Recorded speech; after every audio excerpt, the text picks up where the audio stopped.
खबर देखने से पहले इस चैनल को सब्सक्राइब करें।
ये फिल्म एक मेरा सपना था, क्योंकि मेरा जो कुछ जुड़ाव रहा है 40 सालों से वो कंस्ट्रक्शन के साथ रहा हुआ है।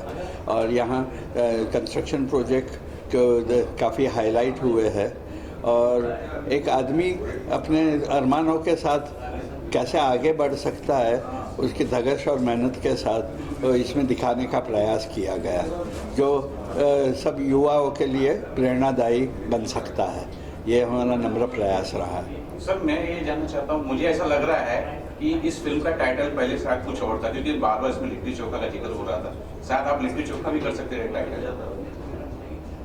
नहीं, लिट्टी चोखा करने का कोई इरादा नहीं था और करने का बात भी नहीं था।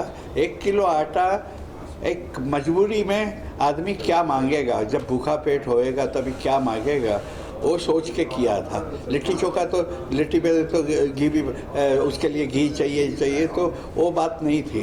एक गरीब आदमी को खाने के लिए जो बेसिक खाना चाहिए उसकी बात थी ये। जी, आपके साथ जो गबरू जवान बैठे हुए उनके बारे में कुछ बताइए।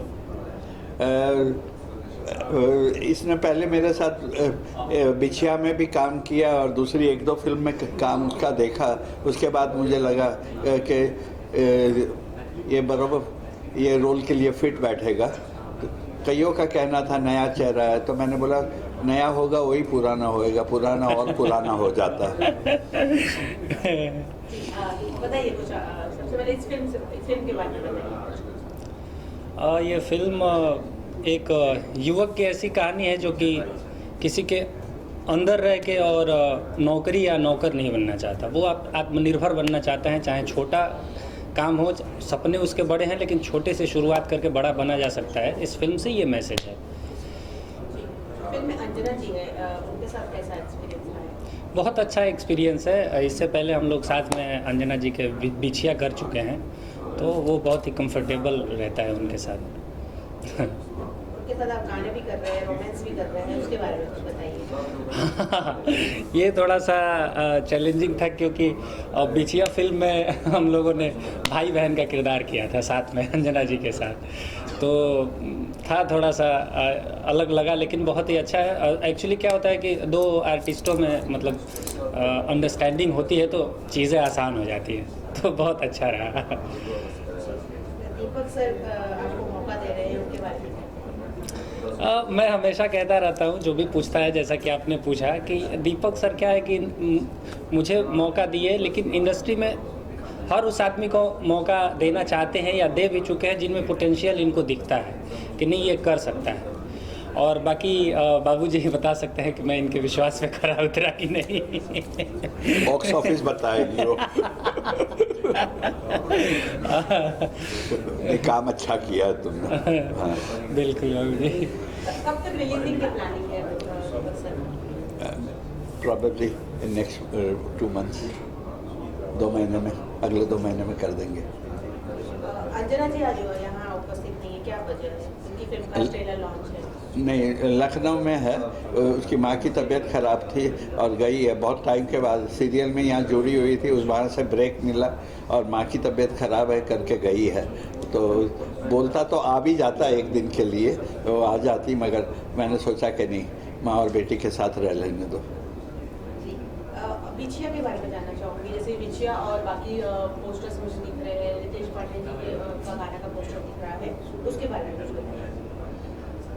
ये पिछले 8 सालों में मैंने कई फिल्में बनाई है और कई अलग अलग हीरो को लेके बनाई है। तो ये पोस्टर इसलिए बना के रखा है कि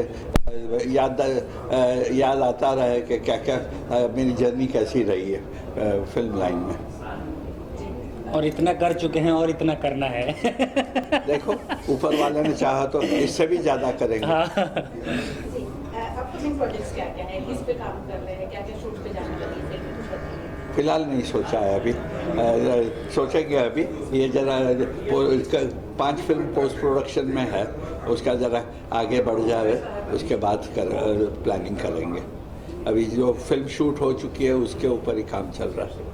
सूट बूट में इसलिए दिख रहा हूँ कि कंपनी का मालिक हूँ और जिस हिसाब का कैरेक्टर है उस हिसाब के गेटअप है, उस हिसाब के कपड़े हैं। तो सूट बूट में पहनकर सूट बूट के हिसाब की अपनी सब जितना हो सकता है सूट बूट की इज्जत रखने के लिए हम उस कैरेक्टर में ढलने की कोशिश किए हैं। तो थोड़ी इंग्लिश भी ज़्यादा बोली इस फिल्म में, और बाकी का तो धीरू सर बताएंगे कि उस सूट बूट में मैं कितना अच्छा लगा हूँ, कितना अच्छा नहीं लगा हूँ, ये बताएंगे। अरे बहुत अच्छा लगा। मेरे तो पसंदीदा एक्टर हैं। मैंने एक फिल्म किया था इनके साथ, वचन। हम लोग वचन किए थे और पहली बार फिल्म हम लोग वचन कर रहे थे। तभी एक सीन था, बड़ा कमाल सीन, उसमें उन्होंने इम्प्रोवाइज़ करके 6 मिनट का 1 शॉट इन्होंने किया।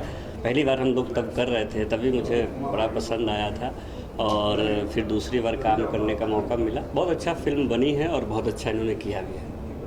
कुछ बताइए 1 किलो आटा के बारे में जानना चाहूँगी आपके शब्दों में। देखिए, सबसे पहले 1 किलो आटा एक लड़के की जर्नी है कि कैसे 1 किलो आटा से वो स्टार बनता है या बड़े बिजनेसमैन बनता है। वो एक जर्नी है, संघर्ष की कहानी है। पहले ड्रीम देखता है तो लगता नहीं, सपने देखने से नहीं होता, इसको हकीकत का रूप देना होगा।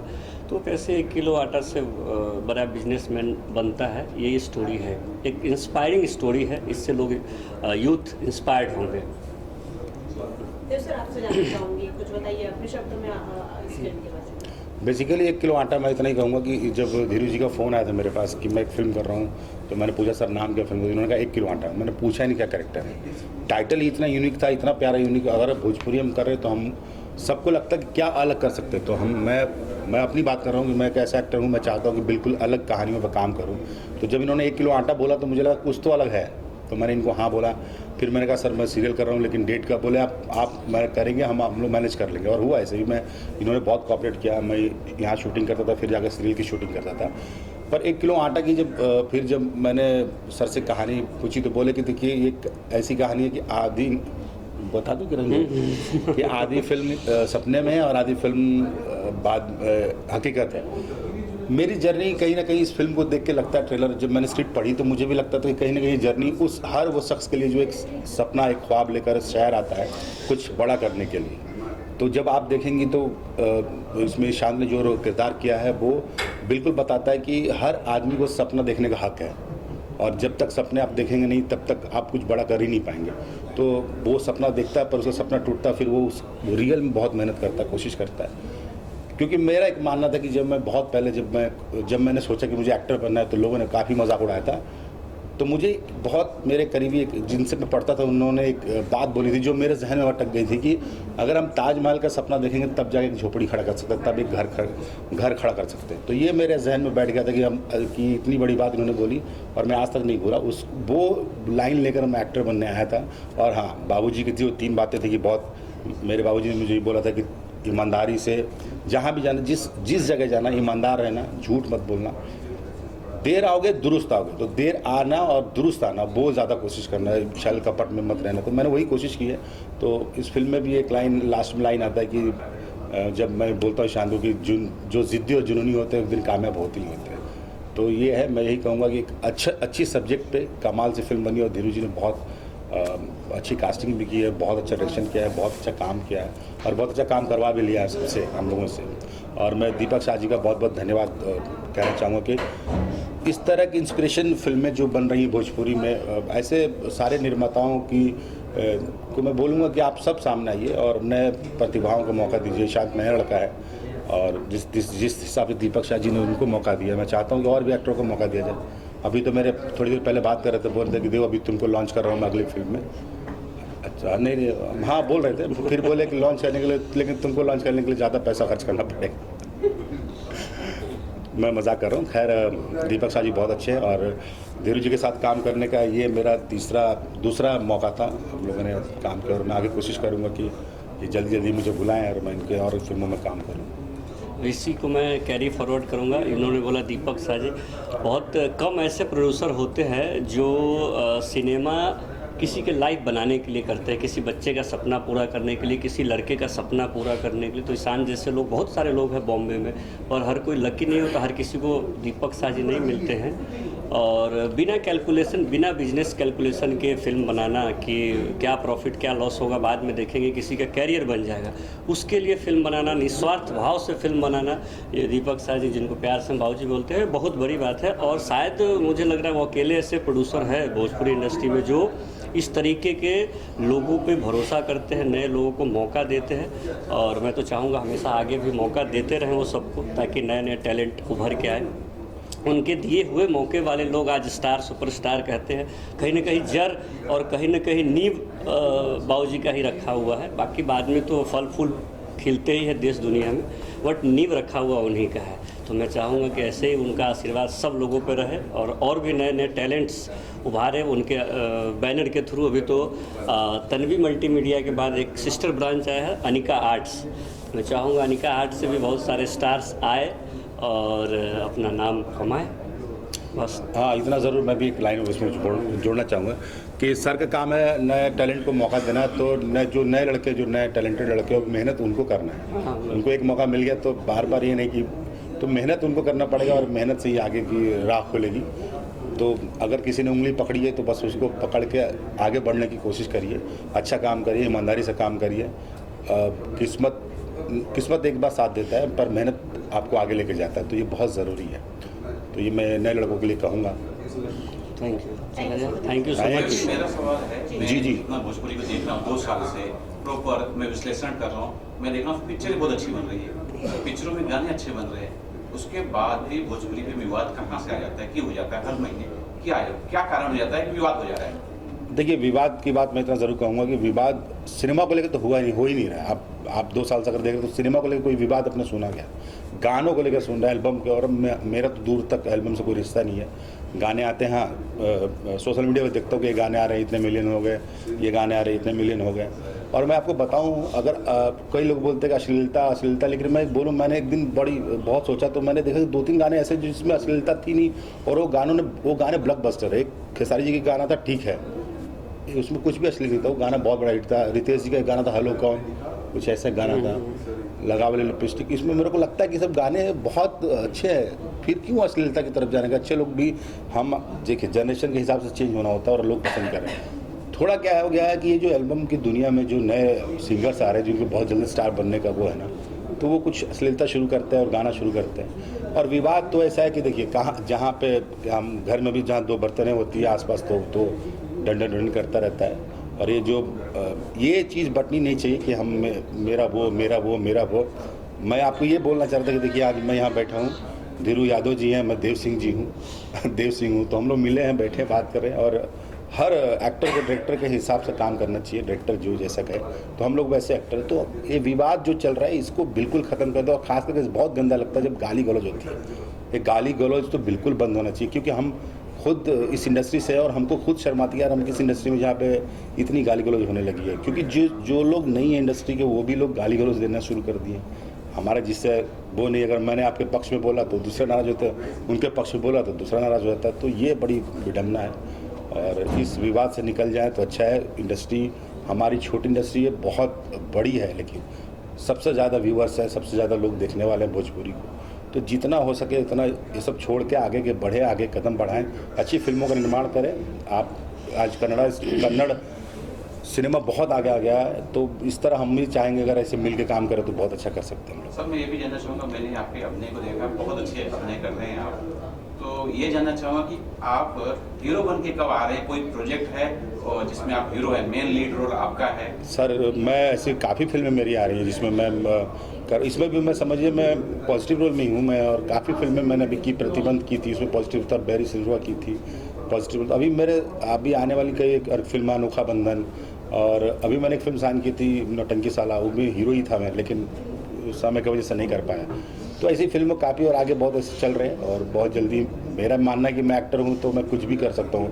हीरो वाला कोई टैग लेके नहीं घूमना, मुझे अभिनेता का टैग लेके घूमना है। और एक बात और मैं बोलूँगा, मैं खुद को बहुत बड़ा अभिनेता भी नहीं समझता और ना ही सफल अभिनेता समझता हूँ, क्योंकि अभी मैं खुद को ही नहीं सेटिस्फाई कर पा रहा हूँ अपने अभिनय से। तो मैं ये नहीं बोलूँगा, क्योंकि हमारे यहाँ पर ऐसा है कि आप अच्छे नहीं हैं, आप बहुत अच्छे हैं, ये सब लोग ऐसे ही बोलते रहते हैं कि आप अच्छा बोल रहे हैं, दूसरा बोलेगा नहीं अच्छा नहीं है। तो ये सब चीज़ें चलती रहेंगी इंडस्ट्री में।